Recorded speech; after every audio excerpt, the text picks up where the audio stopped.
এই অঙ্কটা দেখা মাত্রই কয়েক সেকেন্ডে সলভ করা পসিবল। আর আমি তোমাদের এই অঙ্কটা দুটো মেথডে দেখাবো, একটা হচ্ছে এলসিএম মেথড যেটা তোমরা সকলে করে থাকো, আর একটা হচ্ছে ফর্মুলা মেথড। এই ফর্মুলা মেথড যেটা আমি তোমাদেরকে একটা শর্ট ট্রিক এখানে শেয়ার করব, তার জন্য কিন্তু এলসিএম মেথডটা ভালো করে বুঝতে হবে।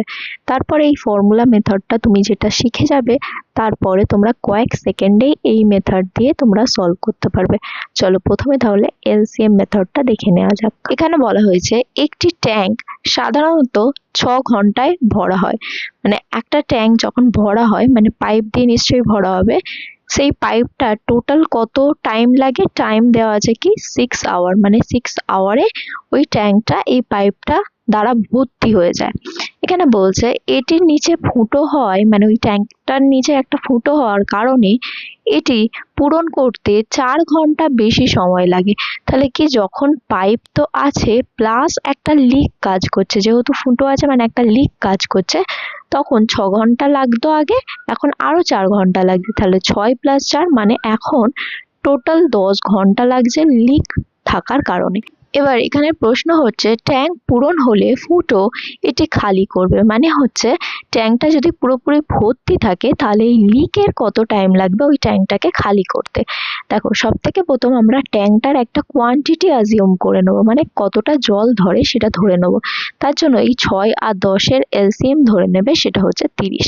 আমরা ধরে নিলাম ওই ট্যাঙ্কে টোটাল 30 ইউনিট কি হয়, জল ধরে। এবার এফিসিয়েন্সি বের করতে হবে। এফিসিয়েন্সি মানে কি, total work divided by time. তাহলে 30 ইউনিট হচ্ছে টোটাল ওয়ার্ক ডিভাইডেড বাই 6, মানে হচ্ছে 5 ইউনিট পার আওয়ার, মানে প্রতি ঘন্টায় 5 ইউনিট জল ভর্তি করতে পারবে এই পাইপটা একা। এবার এইভাবে এখানে যখন এফিসিয়েন্সিটা বের করবে 30/10, মানে হচ্ছে 3 ইউনিট পার আওয়ার, মানে হচ্ছে প্রতি ঘন্টায় 3 ইউনিট করে জল, যখন পাইপ আর লিক দুজনে কাজ করবে তখন এরা কি করবে, প্রতি ঘন্টায় 3 ইউনিট জল ভর্তি করতে পারবে। এবার একটা জিনিস খেয়াল করতে হবে, আগে যখন পাইপ ভরছিল তখন 5 ইউনিট করে প্রতি ঘন্টায় ভর্তি করতে পারছিল। এবার পাইপ আর লিক যেহেতু একটা ফুটো আছে, তাই জন্য কি হচ্ছে 3 ইউনিট করে প্রতি ঘন্টায় ভর্তি করতে পারছে। এই যে 5-এর থেকে 3, এই যে 2 ইউনিট কমে গেল, মানে 5 - 3 2 ইউনিট পার আওয়ার। এটা কেন কম ভরতে পারছে বলো তো আগের থেকে, কারণ এই লিক আছে। লিকের এফিসিয়েন্সি কত হয়ে গেল, 2 ইউনিট পার আওয়ার, মানে এই লিকটা প্রতি ঘন্টায় 2 ইউনিট করে খালি করে দেয়। কিন্তু আমাদের এখানে বলেছে যে যখন জলটা পুরো ভরা থাকবে, মানে 30 ইউনিট জল থাকবে, সেই 30 ইউনিট মানে এটা হচ্ছে তোমার টোটাল ওয়ার্ক, এই কাজটা লিক কত টাইমে করতে পারবে, মানে খালি করতে পারবে। লিক দেখো প্রতি ঘন্টায় 2 ইউনিট পার আওয়ার, মানে প্রতি ঘন্টায় 2 ইউনিট করে খালি করে।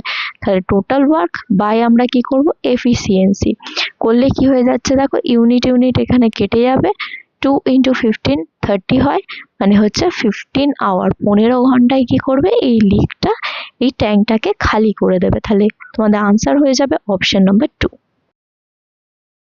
এবার প্রথমেই তোমাদেরকে বলেছিলাম এটা দেখা মাত্রই তোমরা কয়েক সেকেন্ডে সলভ করতে পারবে। তার জন্য কি করবে, দেখো যে টাইম দুটো দেয়া আছে সেই টাইম দুটোকে মাল্টিপ্লাই করবে, মানে 10 × 6 করবে, ডিভাইডেড বাই কি করবে, যেটা বেশি টাইম লাগছে সেটা থেকে কম টাইম যেটা লাগছে সেটা হচ্ছে পাইপের একার টাইম, সেটাকে মাইনাস করবে, মানে 10 - 6 হয়ে যাবে 4। তাহলে 60/4 মানে হচ্ছে 15। তাহলে 15 ঘন্টা, মানে অপশন নাম্বার 2 হয়ে যাবে কারেক্ট আনসার। তোমাদের যদি এই ভিডিওর কন্টেন্ট ভালো লেগে থাকে তাহলে অবশ্যই লাইক, সাবস্ক্রাইব আর বন্ধুদের সাথে অনেক অনেক শেয়ার করার রিকোয়েস্ট রইল। দেখা হচ্ছে পরবর্তী ভিডিওতে আরো এরকম অসাধারণ ট্রিক নিয়ে। সঙ্গে থাকো, শিখতে থাকো।